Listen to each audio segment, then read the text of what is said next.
দাদা কাংলুদের রোস্ট করো প্লিজ, লাভ লাভ, কারণ কাংলুদের তোমার মতো রোস্ট কেউ করে না। পাট্টুপনা প্লিজ, অশিক্ষিত বাংলাদেশিদের রোস্ট কর প্লিজ প্লিজ প্লিজ, পাট্টু চাই। কি ভাই, যাই ভিডিও পোস্ট করি নিচে কেউ না কেউ একটা কমেন্ট করে দেবে বাংলাদেশিদের রোস্ট কর।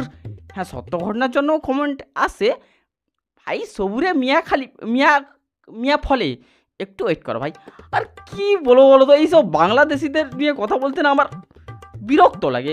এক তো ভাই ওদের কথাবার্তা, তোমাদের ভারত কিন্তু 14 টুকরো হয়ে যাবে বলছি আমি। আমার জীবনের বিনিময়ে হলে আমি 7 সিস্টার ভাগ করব।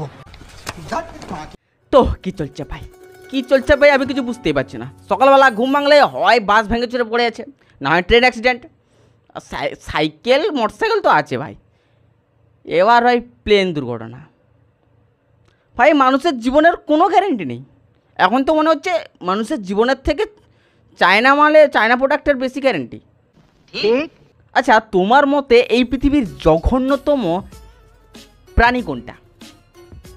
আমার মতে কিছু বাংলাদেশিরা। ওরা যে শালা কি ধরনের প্রাণী আমি আজ পর্যন্ত বুঝতে পারলাম না। ওদের থেকে কুকুর অনেক উন্নত ভাই, কুকুরদের ভেতর ইমোশন পাওয়া যায়। ওরা যে শালা কি চোদনা প্রাণী। আহমেদাবাদে যে কি ঘটনা ঘটেছে আশা করি আমরা সবাই জেনে গেছি ইতিমধ্যে। কিছু বাংলাদেশির মতে এই যে আহমেদাবাদে প্লেন দুর্ঘটনাটা ঘটেছে এটা হচ্ছে গিয়ে পাপের ফল। আচ্ছা, পাপটা কে করেছিল? ওই দুটো বাচ্চা ছেলে মেয়ে যারা বাবা মার হাত ধরে প্লেনে উঠেছিল। ফেসবুকে সিরিয়াসলি আহমেদাবাদের পোস্টে হা দিচ্ছে। একটা পোস্টে হাতে কি এমন এসে যায়, একটা হাতে তোমার মানসিকতা বোঝা যায়। তোর বাপ ধর টপকে গেল, তুই স্ট্যাটাস দিয়েছিস, তাতে যদি আমি হা দিই তোর কেমন লাগবে? আল্লাহও হয়তো এদের দেখে ভাবছে যে শালা তোদের মানুষ জন্ম না দিয়ে যদি কন্ডম জন্ম দিতাম অন্তত মানুষের কিছু তো উপকার করতিস। ডক্টর ইউনুস স্যার বলছে ইন্ডিয়াকে আমি ভয় পাই না, এমন হাজার ইন্ডিয়াকে কেনার ক্ষমতা আমার আছে। আমি মাস্টার মাইন্ডের খেলোয়াড়, আমাকে ভুলে যেও না ইন্ডিয়া। এই পাগলা চোদাদের ঘরে হাগা ঘট্টন নেই, এরা সোশ্যাল মিডিয়ায় হাগে। আর এই বাংলাদেশের কিছু আবাল নেতা এরা সকালবেলা নিজের ঘরের বাথরুমে হাগে না, বাংলাদেশ মিডিয়াকে ফোন করে দেয়, হ্যালো মোর হাগা পাইছ, আস মু হাগমু। তোমাদের ভারত কিন্তু 14 টুকরো হয়ে যাবে বলছি আমি। আমার জীবনের বিনিময়ে হলে আমি 7 সিস্টার ভাগ করব। এ একটা আলাদাই চোদনা মাল। এ বাবার জন্মে ঘরে হাগে না, বাংলাদেশ মিডিয়াদের ক্যামেরার সামনে হাগে। ওখানে হাগলে একটু পপুলারিটিও পেয়ে যাব, অশিক্ষিত বাংলাদেশিদের কাছে আমি ভগবান হয়ে যাব। বোকা চোদা, পূর্ব মেদিনীপুর আয়, এখানে তোকে 2 ভাইয়ের মধ্যে জমিন ভাগ দেখাবো।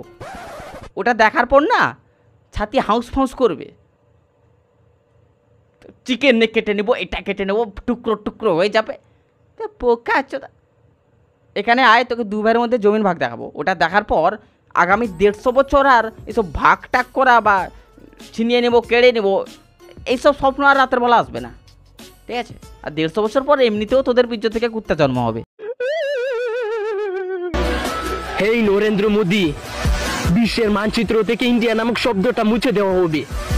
শুধু একটু সময় দে, বিশ্বের মুসলমান একত্রিত হোক। হ্যাঁ, তোরা বিশ্বের সব মুসলিম এক হয়ে যা, তারপর একটা দোকানে যা, পৃথিবীর ম্যাপ আন, ওখানে যে ভারতের ম্যাপ আছে না, ওখানে যে ইন্ডিয়া লেখা আছে ওইটা কেটে বাংলাদেশ লিখে দে, তারপর ফটো তোল অ্যান্ড ফেসবুকে স্টোরি দে, আজকে পেলাম 2 হাত ভরি বাড়ার বিচি কলা। এইভাবে নিজেদের স্বপ্নটা পূরণ করে নেয়। সালা অন্যান্য দেশের মুসলিমকে দেখো, আফগানিস্তান বলো, সৌদি আরব বলো, ইন্দোনেশিয়া বলো, এইসব দেশের মুসলিমকে দেখো, এরা নিজেদের দেশের কথা ভাবছে যে নিজেদের দেশকে কিভাবে আগে বাড়ানো যায়। আর এদের কথা ভাবো, এরা খালি চুরি চামারি কীভাবে ছিনিয়ে নেওয়া যায়, কীভাবে কেড়ে নেওয়া যায়, কীভাবে অন্তর্বাস চুরি করা যায়, কীভাবে পাশের বাড়ির বৌদির ব্রা চুরি করা যায়। আবে यार कुछ ढंग का सोच ले भोसी। कंट्रोल। রিসেন্টলি এদের দেশের টাকা চেঞ্জ হয়েছে, 20 টাকার নোটে মন্দিরের ছবি দেওয়া হয়েছে। নোটে মন্দিরের ছবি কেন থাকবে? কথা বলতে দেবে তোর তোরে মন্দিরের ছবি কেন দিবে? নোটে মন্দিরের ছবি কিভাবে থাকতে পারে? আমি ওই নোট নিয়ে আমি মসজিদে নামাজ পড়তে কিভাবে যাব? এই যে মন্দিরের ছবি যেটা দেওয়া হয়েছে এটা সম্পূর্ণভাবে মুসলমানরা বয়কট করবে, কারণ মন্দিরের ছবি পকেটে লইয়া নামাজ ছবি শুদ্ধ হইতো না। ফার্স্টে তো আমাকে বলো, এই কোন চুদির ভাই, এই কোন হাই লেভেলের চুদির ভাই এই আইডিয়াটা দিয়েছে নোটে কি মসজিদ মন্দির ঢোকানোর? এই আইডিয়াটা কোন চুদির ভাইয়ের? আমরা অনেক সময় মানি পার্স নিয়ে বাথরুমে যাই, হাঁটতে যাই। এবার বল ভাই, ইন্দোনেশিয়া, ওদের নোটে হিন্দুদের গণেশ ঠাকুর। ইন্দোনেশিয়া হচ্ছে গিয়ে মুসলিম কান্ট্রি এবং অনেক বড় মুসলিম কান্ট্রি। ওরা এই নিয়ে মারপিট ঝগড়া করে, কারণ ওরা 20 টাকা কামানোর কথা ভাবে, 20 টাকায় কি ছবি আছে ওটা নিয়ে ভাবে না। নিঃসন্দেহে তুই ঠিক কথা বলেছিস। ইন্ডিয়া আর পাকিস্তান যুদ্ধ লাগছে, সমস্যা ওইটা না, সমস্যা শুধু একটাই, পাকিস্তানের মেয়েদের উপর একটা ফুলের টোকা পড়লে বাংলাদেশের লক্ষ লক্ষ যুবক পাকিস্তানের মেয়েদেরকে রক্ষা করার জন্য রেডি আছে। বাংলাদেশের লক্ষ লক্ষ যুবক পাকিস্তানি মেয়েদের রক্ষা করবে। রক্ষা করবে নাকি ওদের ব্রা প্যান্টি চুরি করবে? আর ভাই প্লিজ তুই কিছু খেয়ে নে ভাই, কিছু খা। তোর মুখটা দেখে মনে হচ্ছে কমেন্ট বক্সে গালি ছাড়া আর কিছু খাস না। সারা বিশ্বের 1 নাম্বার হেলিকপ্টার যা এখন বাংলাদেশে। দাদাবাবুরা খালি গরুর মুখ খাও, দেখে রাখো। বাচ্চাকালে এর নুনু না কেটে যদি এর জিপটা কেটে দেওয়া হতো তাহলে আজ এইসব আলবাল শুনতে হতো না। ভাগ। পারমাণবিক বোমা এবার বানাবে বাংলাদেশে, এটা শুনে দাদাবাবুদের মাথায় হাত। ও মাই গড, এটা দেখে তো আমার পাছায় হাত। আর পাবনার পাগলা গারতের রোগীদের কি ফোন টোন দেওয়া হচ্ছে নাকি? হ্যাঁ, এদের হাতে ফোন টোন কে দেয়? আর ভাই প্লিজ, আমরাও চাই যে তোরা বানা, তোরা রকেট বানা, মিসাইল বানা, কি বলে রাফাল টাফাল যা ইচ্ছা বানা, আমরাও চাই বানা। কারণ আর কতদিন 5 টাকার রকেট বমকে মিসাইল ভাবে উড়াবি? আমেরিকার 80 বা চীনের মিসাইল মনে করে ভুল করবেন না, এটা বাংলাদেশের মিসাইল, যেখানে যাবে জ্বর তুলে দেবে। ও মাই গড ভাই, কখনো এই মানুষটার হ্যান্ডেল মারা দেখেছিস? নিক্সম্যানের বীর্যের স্পিড এদের রকেটের স্পিডের থেকে বেশি, শুধু বেশি না 4-5 গুণ। এদের একমাত্র বিএম মিসাইলটাই মোটামুটি ঠিকঠাক। বিএম মিসাইল মানে বাংলাদেশ মিসাইল নয়, বিচি মিসাইল, এইটা এটা তাও দেখতে কেমন একটা মিসাইল লাগে। আর এই মালটা ভাই, এরা বোকাচোদা, মানে টেকনোলজির নামে মারা চুল ছাড়া আর কিছু বানায় না।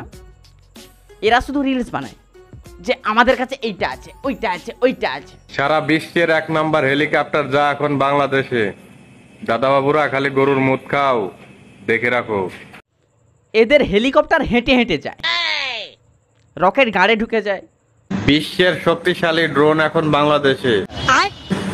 ইন্ডিয়া দাদাবাবুরা বেশি লাফালাফি করো না, ডাইরেক্ট কিন্তু ভরে দেব। ভিডিওটি সবাই শেয়ার করবেন ভাই প্লিজ, এর হাত থেকে কেউ ফোনটা ছাড়াও প্লিজ।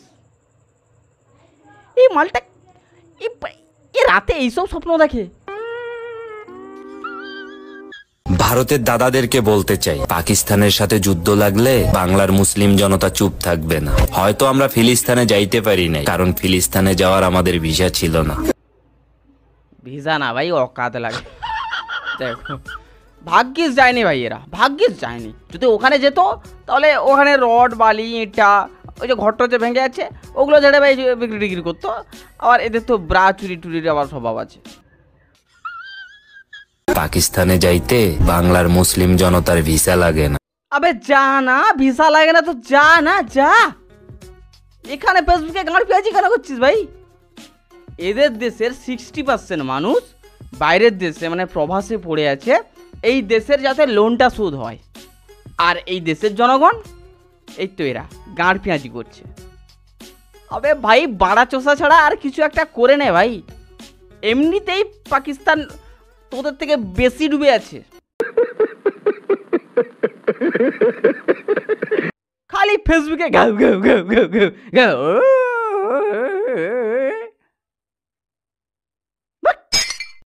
অ্যান্ড প্লিজ ডক্টর ফানুস, দেশের নেটওয়ার্ক ব্যবস্থা একটু কমিয়ে শিক্ষা ব্যবস্থা একটু বাড়ান। আপনার দেশের শিক্ষা ফরফর পাতালে চলে যাচ্ছে। প্রধানমন্ত্রী বানান করেন, প্রধানমন্ত্রী বাংলায় করেন। বাংলায় হ্যাঁ, প্রধান।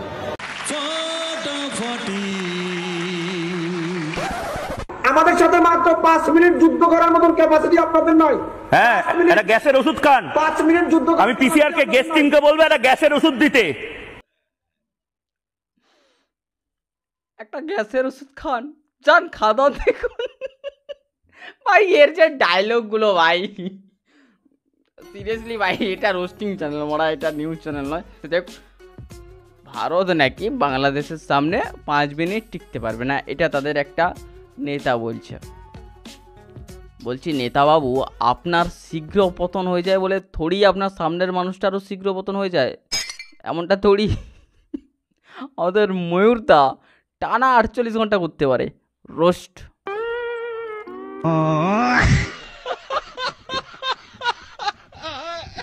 অ্যান্ড সিরিয়াসলি ভাই, এদের সামনে ভারত সত্যি সত্যি 5 মিনিট টিকতে পারবে না, কারণ এদের আছে বিচি বম মেড ইন বাংলাদেশ, কলা বম মেড ইন বাংলাদেশ, বাঁড়া বম মেড ইন বাংলাদেশ। অ্যান্ড এদের হেলিকপ্টার আকাশে ওড়ে না, পায়ে হাঁটে।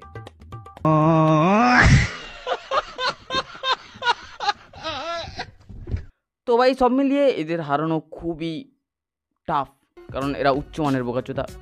বিশেষ করে ফেসবুকে এদের হারানো ভাইরে ভাই। এদের আছে গিয়ে অশিক্ষিত জীব। একটা কুকুর যদি চিল্লায় অ্যান্ড তার সামনে যদি তুমি চিল্লানো শুরু করো, আই থিঙ্ক আমার মনে হয় কুকুরটা জিতে যাবে। নিঃসন্দেহে তুই ঠিক কথা বলেছিস। सो टाटा बाय बाय, आवर अच्छे पर देखा। एंड थोड़ा सा दिल और दिमाग थोड़ा सा खराब है, तो मिलते हैं फिर कभी। टाटा।